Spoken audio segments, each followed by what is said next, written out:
નમસ્કાર દર્શક મિત્રો, ખબર ગુજરાત ન્યૂઝ ચેનલમાં આપનું હાર્દિક સ્વાગત છે। આજના તાજા અને મુખ્ય સમાચાર જાણીએ તે પહેલા તમે અમારી ચેનલમાં નવા હોવ તો અમારી ચેનલને જરૂર સબસ્ક્રાઇબ કરી લેજો। તો મિત્રો, સૌપ્રથમ આજના તાજા સમાચારને લઈને વાત કરીએ તો કડાકા ભડાકા સાથે વાવાઝોડાની શક્યતા। હવામાને આગામી 7 દિવસ માટે રાજ્યમાં હળવાથી મધ્યમ વરસાદની આગાહી કરી છે। મેઘગર્જના, વીજળીના કડાકા ભડાકા અને 40 થી 50 કિમી પ્રતિ કલાકની ઝડપે પવન ફૂંકાવાની શક્યતા છે। દક્ષિણ ગુજરાતના દરિયાઈ કાંઠે પવનની ગતિ 60 કિમી પ્રતિ કલાકની રહેશે। આ સાથે માછીમારોને પણ દરિયો ન ખેડવા જવાની સલાહ પણ અપાઈ છે। અમદાવાદમાં વાદળછાયું વાતાવરણ સાથે હળવાથી મધ્યમ વરસાદની ઝાપટા પડી શકે છે। 24 તારીખથી લઈને 30 જૂન સુધી રાજ્યની અંદર વરસાદી માહોલ યથાવત રહેવાની સંભાવના ગુજરાત હવામાન વિભાગ દ્વારા જારી કરવામાં આવી છે। તો મિત્રો, ત્યાર પછીના સમાચારની વાત કરીએ તો વૈભવ સૂર્યવંશીને લઈને મોટા સમાચાર। ભારત અને આયર્લેન્ડ વચ્ચે કાલે પ્રથમ T20 મેચ રમાશે।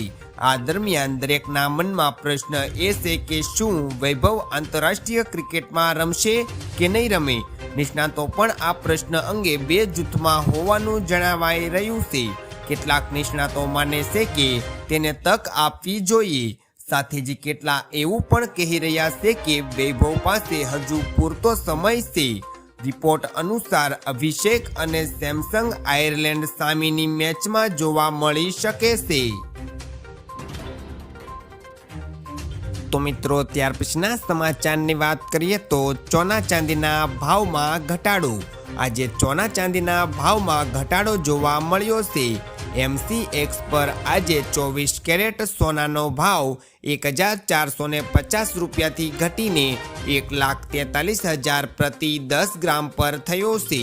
જ્યારે ચાંદી પણ રૂપિયા 2 લાખથી લઈને 2,22,000 પ્રતિ 1 કિલોના સ્તર પર કારોબાર કરી રહ્યો છે। આ સિવાય અમદાવાદ, સુરત, રાજકોટ અને વડોદરા જેવા શહેરોમાં 22 કેરેટ સોનાનો ભાવ પ્રતિ 10 ગ્રામે 1,32,340 રૂપિયા છે। જ્યારે 24 કેરેટની વાત કરીએ તો 24 કેરેટ સોનાનો ભાવ પ્રતિ 10 ગ્રામે 1,44,370 રૂપિયા છે।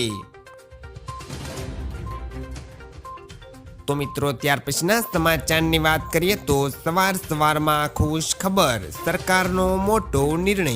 ભારત સરકારે non domestic packet LPG supply પર લાદવામાં આવેલા તમામ પ્રતિબંધો તાત્કાલિક અસરથી હટાવી દીધા છે। આ નિર્ણયથી હોટલ, રેસ્ટોરન્ટ, નાના ઉદ્યોગો અને ફેક્ટરીઓને હવે પહેલાની જેમ જ નિયમિત ગેસ મળવા લાગશે।